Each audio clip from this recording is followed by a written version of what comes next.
शांति आप लोग बना ले जाए। कम थोड़ा रखो बिंजू।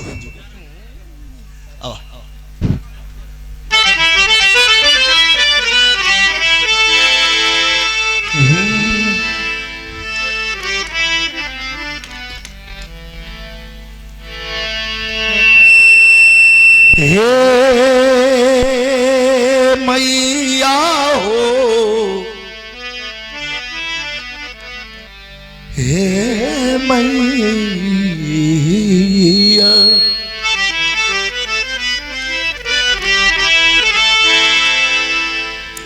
जय गुरु बंदे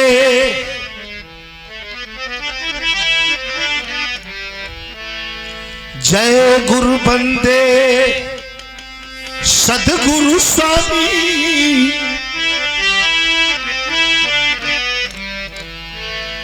सदगुरु स्वामी विश्व गुरु के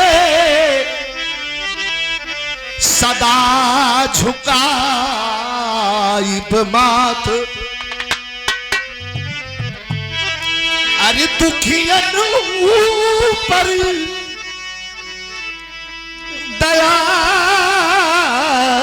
करी, जय जय दीनाना।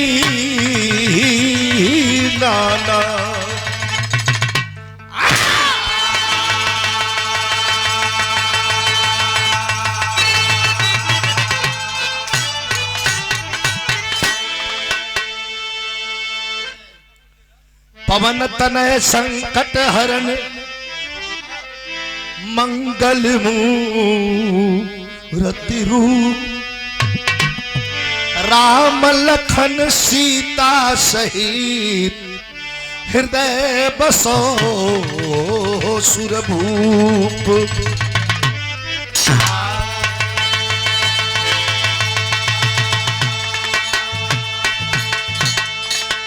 एक लाइन क्षमा, भगवती के रथ खड़ी और हमें बोले ही के पड़ी। हम सोचा था छोड़ के आगे बढ़ जाएंगे, लेकिन मैं वहां से निकल नहीं पा रहा। एक लाइन, ओ माई विंध्यवासिनी के याद के लहजा, कैसी है मैया की दुनिया। ये ब्रह्मांड नायिका है, ब्रह्मा विष्णु शंकर को भी निर्देश और आदेशित करती है, आपका काम ठीक है या गलत। उस मैया के चरण में ले चलते हैं एक तक पतित पावनी माता गंगा की कलकल धारा, पहाड़ पर विराजमान, नजर में नजर मिला के जो मांगना हो मांग लो, मुराद पूरी हो जाती है। ऐसा मैंने देखा है, ऐसा मैंने देखा है। निगाह में निगाह मिला करके मैं मन में नहीं था मेरे कि मैं गाड़ी खरीदूं। गए एक दिन दर्शन करने, आंखें मिली, आंखें ढबढबा गई। हमने कहा कि मैया क्या मैं फिर गाड़ी पे नहीं बैठूंगा क्या, और चौकट चूमा चल दिया। 15 दिन के बाद गाड़ी आके खड़ी हो गई, मुझे पता भी नहीं कहां से व्यवस्था हो गई। ये सब मैया का चमत्कार है। लय मना ला के माई के सेवा पूजा करे के तैयार है, विश्वास अधिक है। प्रधान जी, जब विश्वास अधिक है तो डिगने का कोई सवाल ही नहीं उठता। लय बना ला।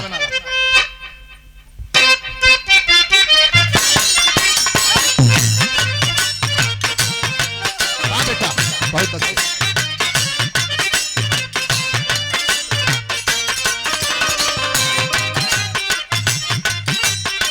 बहुत अच्छे।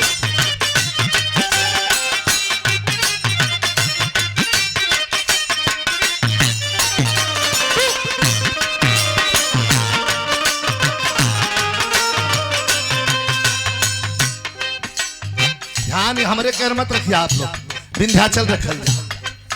अरे झूम झूम, अरे झूम झूम पुरवैया,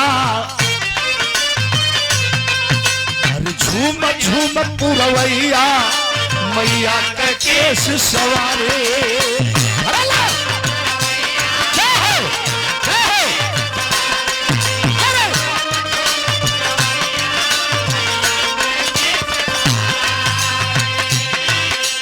गंगा के निर्मल धारा माई के चरण पखारे,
भैया आर्मी मैन।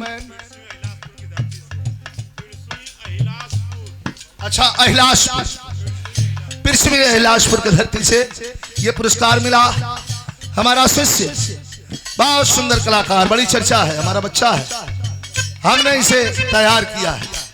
उपेंद्र लाल यादव, गवाया, बजवाया, खिलाया, पिलाया, और आज आपके सेवा में एक बार जोरदार ताली से सम्मान कर दें। उपेंद्र लाल यादव वाराणसी पूर्व में जो है समाजवादी पार्टी सांस्कृतिक प्रकोष्ठ का अध्यक्ष भी रहा है, और बढ़ चढ़ करके हमारे कामों को धार देने का काम करता है। हमारा बच्चा है, शुभ आशीर्वाद, आपका प्यार बना रहे। 200 रुपए का पुरस्कार इधर से भाई ने दिया है, शुभ आशीर्वाद।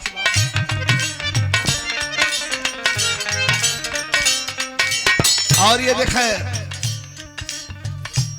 विराह के बड़ी सुंदर गायिका, आज मौका मिल गया है आप लोगों को भी सुनने का, कभी कभी मिलता है मौका ऐसा, और बड़ी खुशी होती है। नेपाल के बॉर्डर से रहने वाली है, लेकिन भोजपुरी की माला पहने हुए विरहा की अलग को जगा रही है, ये कम नहीं है। मैं चाहूंगा सुमन पाल के लिए एक बार ताली से आप लोग सम्मान करें। इसलिए सम्मान करें कि हमारे परिवार की ये लड़कियां हिस्सा है, और हमारा परिवार क्या है, हीरालाल, पन्नालाल, विजयलाल, प्यारेलाल, दिनेश लाल परिवार ये परिवार नहीं है। हमारा परिवार बिरहा परिवार है, और बिरहा परिवार से हमारी बच्चियां हैं। इंटरटेनमेंट, मनोरंजन अलग है, मजाक अलग है, लेकिन बिरहा परिवार अलग है। ये न टूटने पाए, मनोरंजन टूट जाए चलेगा, इंटरटेनमेंट खत्म हो जाए चलेगा, लेकिन जो परिवार है इसकी एकता न टूटने पाए, इसलिए हमने अपना परिवार बनाया।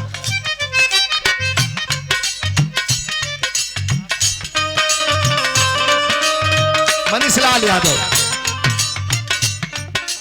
हमारे शिष्य हैं, बहुत अच्छा प्लेयर है, बाजा प्लेयर है, शुभ आशीर्वाद। और हजारों रुपयों का पुरस्कार प्रदान किया गया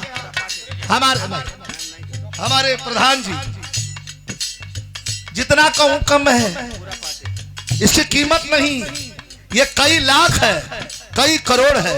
इसलिए है कि विजयलाल को जो इनाम मिला है, प्रधान जी विजयलाल को जो इनाम मिला है वही इनाम हमारा नहीं है। बिरहा जगत में आपने जितना इनाम दिया है वो सब इनाम हमारा है, इसलिए आपको बहुत बहुत नमस्कार प्रणाम करता हूँ। बिरहा के लिए कोई क्या करता है जी, और पूरा पार्टी तोहन के देखो तो तोहन कॉल आ कि हमसे तो हर सब सुना था, तू कह दा सुना हो तो अंदर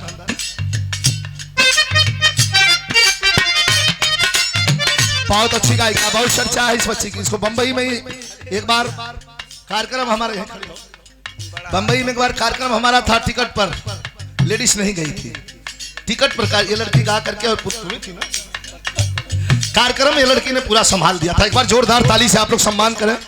और बहुत चुलबुली अपने हिसाब से जो एंटरटेनमेंट करती है, आपका मनोरंजन करते है, इसके लिए धन्यवाद। अनीता राजभर, शुभ आशीर्वाद।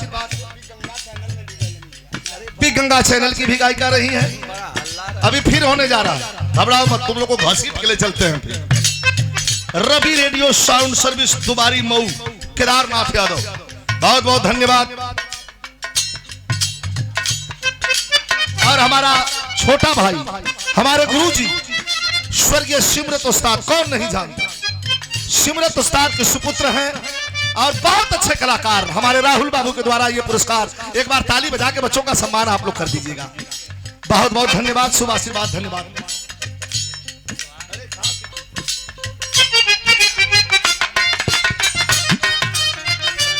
भोजपुरी गायिका सीमा राज यादव, बहुत अच्छी गायिका। ये बच्ची हमारे यहाँ आवाज पे भी गई थी, बहुत बढ़िया गाती है, ये लोकगीत गाती है बिटिया, शुभ आशीर्वाद, दीर्घायु।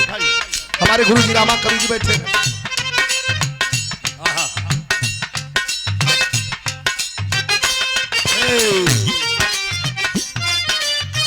हाई देखा, अंतरा का कई रूप है, अंतरा में खेला करत है, अंतरा कई रूप है, ओरिजिनल तक गुरु जी है।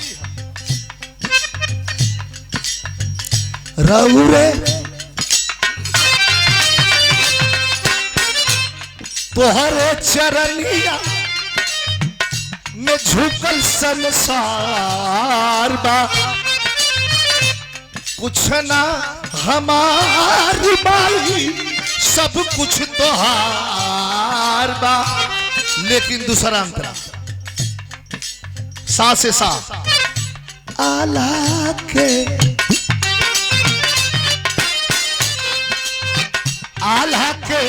अमर पद देहि के समर दू।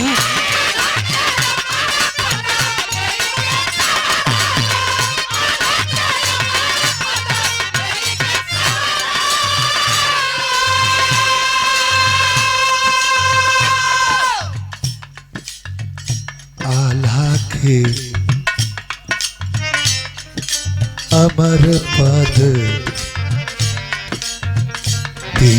के सवर लोरिक के, अरे लोरिक के पेगा में तूफान बन गई।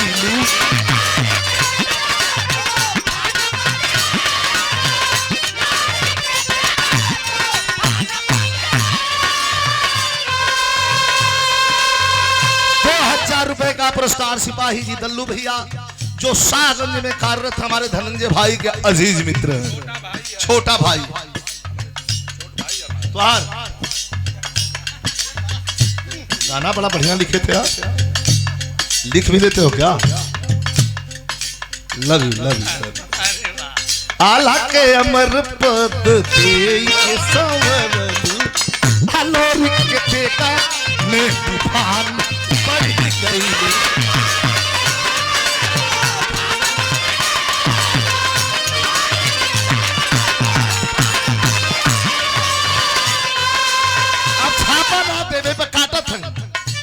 आई काम बिरहा जगत में एक आदमी करला, ओकर नाम हबीज लाल यादव। यहाँ जब इनाम मिले लगी खड़ा हो गए तो आदमी सट्टल नहीं है और ताकत नहीं है, खजुआहू के खड़ा भल तक या ना अब छापा छोड़त है। हे महारानी, अरे पीजे लाल के हे महारानी फिर से ले लूबा।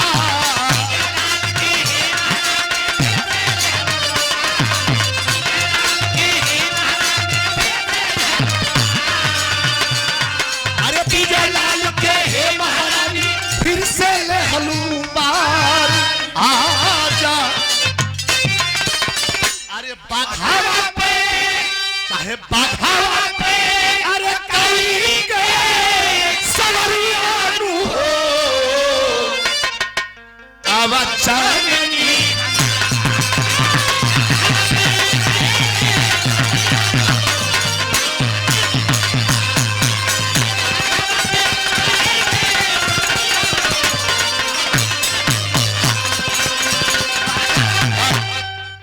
सत्यम यादव बताओ, छिला के छिला है भैया। हमारे भैया यादव महासभा से लोग आए हैं सूरत से, आपको थोड़ा सम्मानित करना चाहते हैं, आइए चलिए। और हमारे रुपेंद्र बाबू के शिष्य हैं हमारे बच्चे, अब ऐसे हो गए हैं छिला भी निकालने लगे हैं। हरिओम म्यूजिक आजमगढ़, सुबह सुबह। सत्यम बहुत बढ़िया गा रहे हो तुम। आओ बेटे भगवान। यह हमारे शिष्य हैं श्री भगवान यादव, रजईपुर गाजीपुर और धनंजय के पत्र। ले ले ले ले भाई यूट्यूबर साथी, ले भाई। कृष्ण राधा